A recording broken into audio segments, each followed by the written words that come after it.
The woman who swore to destroy Funmi's career ended up being the one who saved it.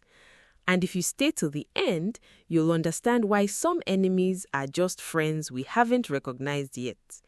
But first, if stories like this move you, hit that subscribe button because we've got many more coming your way.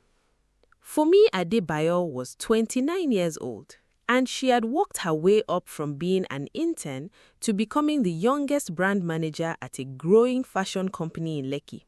She was proud of what she had built. Every late night, every missed weekend, every sacrifice had led her here.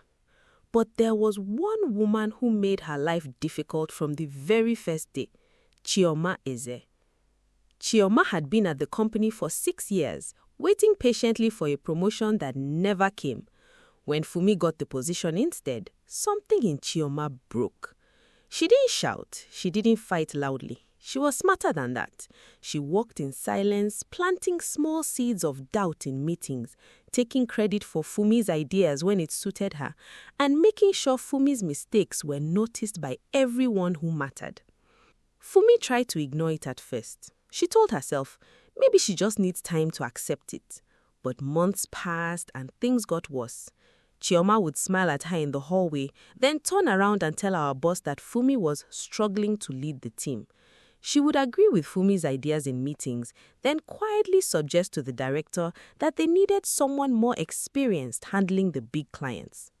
Funmi started losing sleep. She would sit in her small apartment in Aja, staring at her laptop, wondering if she was cut out for this job after all. Her confidence, once so strong, began to crack. One evening, everything came to a head. The company was about to lose their biggest client, a shoe brand that wanted to pull out because of a delayed campaign. Their director called an emergency meeting, and everyone knew someone would be blamed. Funmi walked into that meeting with her hands shaking. Chioma sat across the table, calm as ever, and Funmi braced herself, waiting for the final blow. The delay wasn't Funmi's fault, Chioma said suddenly. The room went silent. I saw the emails. The client changed their requirements 3 times without giving us enough time.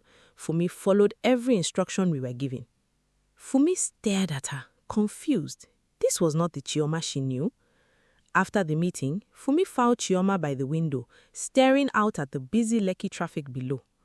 "Why did you do that?" Funmi asked, her voice barely above a whisper.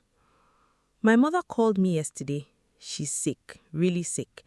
And she said something to me that I couldn't stop thinking about. She said, 'Chioma, don't let bitterness be the thing people remember you for.'" She turned to face Funmi, her eyes tired. "I wanted that promotion so badly. I felt like I earned it. And when you got it, I couldn't handle watching someone younger succeed where I felt stuck. So I made it my mission to make you feel. But sitting in that meeting today, watching them try to blame you for something you didn't do, I saw myself. I saw what 6 years of bitterness had turned me into. I didn't want to be that person anymore." Funmi didn't know what to say. Years of frustration, sleepless nights, and quiet tears suddenly met with an apology she never expected. From that day, something shifted between them. It wasn't instant friendship. Trust doesn't rebuild overnight. And Funmi was careful, testing the waters slowly. But little by little, Chioma became someone Funmi could rely on. She started sharing her years of experience openly, teaching Funmi things about the industry that no training program could teach. When new colleagues tried to undermine Funmi the way Chioma once did, it was Chioma who shut it down immediately, saying, "I know what that behavior looks like, not on my watch." 6 months later, when Funmi got promoted again, this time to head of brand, the first person to hug her was Chioma. Not out of jealousy this time, but genuine pride. "You know," Funmi told her one evening as they left the office together, walking toward the busy road to catch their buses home, "you were the person I feared most in this building. Now you are the person I trust most." Chioma smiled. "Sometimes the people who fight us hardest are fighting themselves, not us. I wasn't your enemy, Funmi. I was just lost, and I'm grateful you gave me the chance to find my way back." As they parted ways that evening, disappearing into the noisy Lagos streets, Funmi realized something important. Not every battle is meant to break us. Sometimes our fiercest opponents are simply mirrors, showing us pain we didn't create, waiting for someone patient enough to help them heal.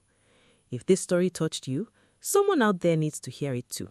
Share it with them and don't forget to subscribe for more stories like this one. See you in the next story.